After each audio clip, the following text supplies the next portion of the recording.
সাবুর recipe, সাবুর খিচুড়ি আমি কিভাবে করি সেটা তোমাদের সাথে শেয়ার করব। এভাবে সবজি কেটে নেবে, কেটে তারপরে একটু হালকা হাতে ভেজে নেবে, আর মুগ ডালটা অবশ্যই ভেজে নেবে। ভেজে তারপরে সাবুটা তার মধ্যে দিয়ে একটু আদা দেবে, শুকনো লঙ্কা দেবে, সব কিছু দিয়ে সুন্দর করে ভেজে নেবে। রেসিপি অনেকেই দেখায়, কিছু কিছু মানুষ রেসিপি দেখায় না, ওরা ভিডিও করার জন্য করে, সঠিক তথ্য দেয় না। তো আমি একটাই কথা বলবো, তোমরা সবসময় বড় বড় আইডি ইউটিউবে যে দেয় বড় বড় মানে কি বলবো রান্নার রেসিপিগুলো, সেগুলো দেখবে।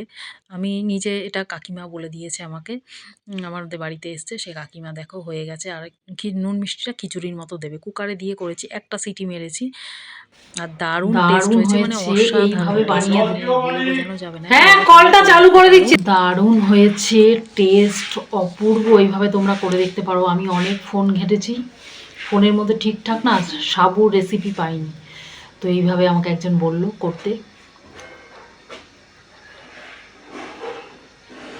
দারুণ হয়েছে।